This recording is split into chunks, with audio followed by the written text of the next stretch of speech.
જય માતાજી મિત્રો, પુષ્પાની રસોઈમાં તમારું સ્વાગત છે। આજે આપણે 2 કપ બેસનમાંથી સેવ ગાંઠિયા અને બુંદીનો ચેવડો બનાવીશું। તેના માટે મેં 2 કપ બેસન લીધો છે। પહેલાં 1 કપ લઈ લઈશું અને બીજો 1 કપ લઈને 2 કપ બેસનને સરસ પહેલાં ચારી લેવાનો છે। ચારવાની ખૂબ જ જરૂર હોય છે, એટલે પહેલાં તેને ચારી લેવાનો છે। ચારી લીધો છે। હવે તેમાં મસાલા કરીશું। તેમાં સ્વાદ અનુસાર આપણે પહેલાં મીઠું લઈ લઈશું અને અડધી ચમચી જેટલી હળદર લેવાની છે। કોઈ વધારાના મસાલા કર્યા વગર એકદમ ઝટપટ બની જાય એવો આપણે ચેવડો બનાવીશું। અને અડધી ચમચી જેટલી હિંગ લેવાની છે અને 2 ચમચી જેટલું તેલ લઈ લઈશું। સેવ અને ગાંઠિયા અને બુંદી માટેનો પહેલાં આપણે ડો બાંધી દેવાનો છે। પહેલાં સરસ મિક્સ કરી દઈશું અને થોડું થોડું પાણી એડ કરીને ડો બાંધીશું। આપણે આ ડો થોડો સોફ્ટ જ રાખવાનો છે। પહેલાં મિક્સ કરી લઈશું, થોડું થોડું પાણી એડ કરીને પછી હાથેથી સરસ ફેટી દેવાનો છે।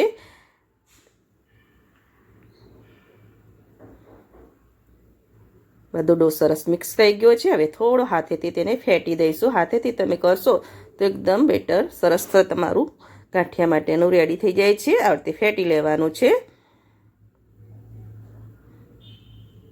આવા ડોથી તમે જો ગાંઠિયાની સેવ બનાવશો તો એકદમ સોફ્ટ બનશે। જો થઈ ગયો છે ડો બંધાઈને રેડી। આટલા ડોમાંથી આપણે સેવ ગાંઠિયા અને બુંદી બનાવીશું। મેં ઝીણી જારી લઈ લીધી છે, સંચામાં મૂકી દઈશું અને 2 ચમચી જેટલું આપણે લોટ લઈ લઈશું। પહેલાં આટલા લોટમાંથી આપણે 3 જેટલા ખાજા પડે છે ઝીણી સેવના। તેલ સરસ ગરમ કરી લેવાનું છે। એકદમ હાઈ ફ્લેમ પર જ આપણે આ સેવને તળવાની છે। આ રીતે ગોળ ગોળ સર્કલમાં ફેરવીને આપણે સંચો ફેરવીને સેવ પાડી લીધી છે। હવે હલકા બબલ્સ ઓછા થાય પછી તેની સાઈડ ચેન્જ કરીશું। 2 મોટી ચમચી જેટલું આપણે બેટર લીધું છે લોટનું અને એમાંથી આપણે 2 ખાજા બનશે। થોડા બબલ્સ ઓછા થાય પછી તેને બહાર લઈશું। 2 સાઈડ ઉલટ પુલટ કરીને સરસ ક્રિસ્પી તળી લેવાની છે। બબલ્સ ઓછા થઈ ગયા છે, બહાર લઈ લઈશું। ફરીથી સેવ પાડી લઈશું। આંચ ફાસ જ રાખીશું। જેટલો આટલા લોટમાંથી આપણે 2 ખાજા પડી ગયા છે, બહાર લઈ લઈશું સંચાને। સેવને તળવા દઈશું। 2 સાઈડ ઉલટ પુલટ કરીને તેને પણ ક્રિસ્પી કરી લેવાની છે। જ્યારે પણ સેવ પાડો ત્યારે આંચ ફાસ્ટ કરી દેવાની। થઈ ગઈ છે, બહાર લઈ લઈશું। બીજા ડોમાં માટે આપણે ગાંઠિયાની જારી લઈ લઈશું। ફરીથી લઈ લઈશું લોટ। જો આટલા બેટરમાંથી પણ આપણે બુંદી બનાવીશું। આંચ ફાસ્ટ કરી દીધી છે। હવે ગાંઠિયા પાડી દઈશું। ગાંઠિયાને તળતા થોડી વાર લાગે છે, એટલે તેને ક્રિસ્પી તળી લેવાના છે। સેવને તળાતા 30 થી 40 સેકન્ડ જેટલું લાગે છે, પણ ગાંઠિયામાં થોડી વાર લાગે છે।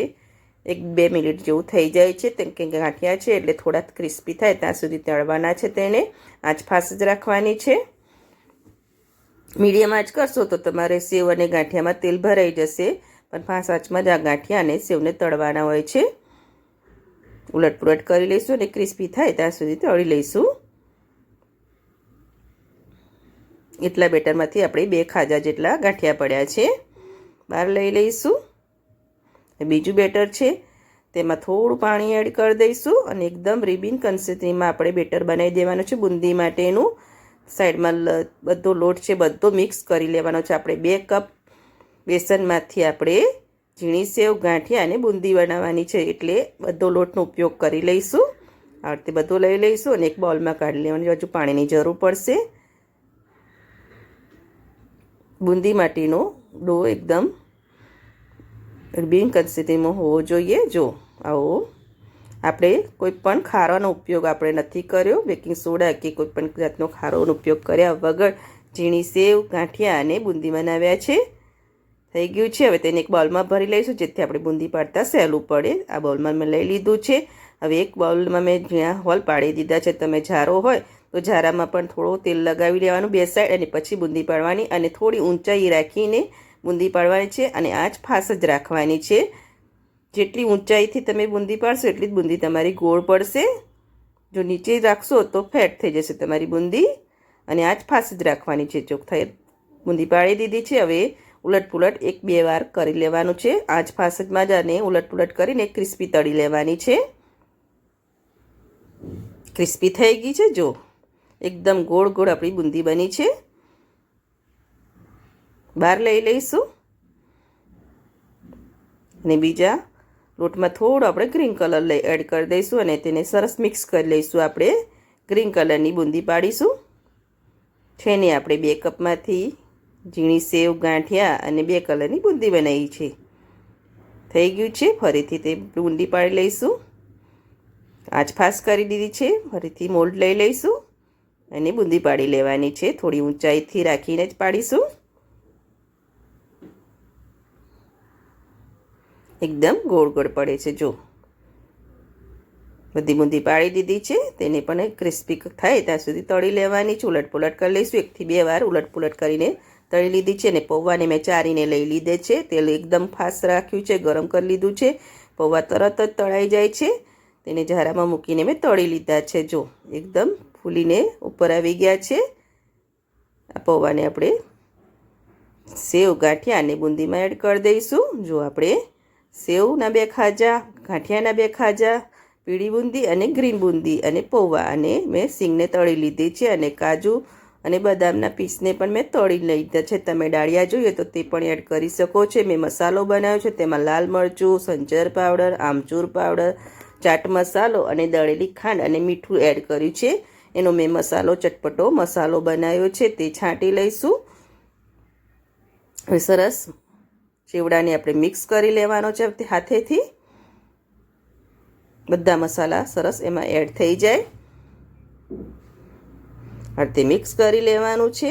જો ઝટપટ બની જાય એવો આપણે ચેવડો બનાવ્યો છે. ખાલી 2 કપ બેસનમાંથી જ આપણે 1 કિલો જેટલો ચેવડો બનીને રેડી થઈ ગયો છે. હજુ પણ મસાલો છાંટીજો. જેટલો મસાલો હશે તેટલો જ આ ચેવડો તમારો ટેસ્ટી લાગશે. ખટ્ટો મીઠો અને ટેસ્ટી. જો એકદમ બુંદી સેવ અને ગાંઠિયાનો ચેવડો બનીને રેડી છે. જો એકદમ સરસ મસાલો એડ થઈ ગયો છે. હવે આ ચેવડાને આપણે સર્વિંગ બોલ પર લઈ લઈશું. સર્વિંગ બોલ પર લઈ લીધો છે. સેવ ગાંઠિયા અને બુંદીનો ચટપટો ચેવડો તમે એકવાર જરૂરથી ટ્રાય કરજો. આપણે 2 કપ બેસનમાંથી જ બનાવ્યો છે. અને જો તમને મારી આ રીત ગમતી હોય તો મારા વિડીયોને લાઇક કરજો, સબસ્ક્રાઈબ કરજો અને બેલ આઇકન જરૂરથી દબાવજો.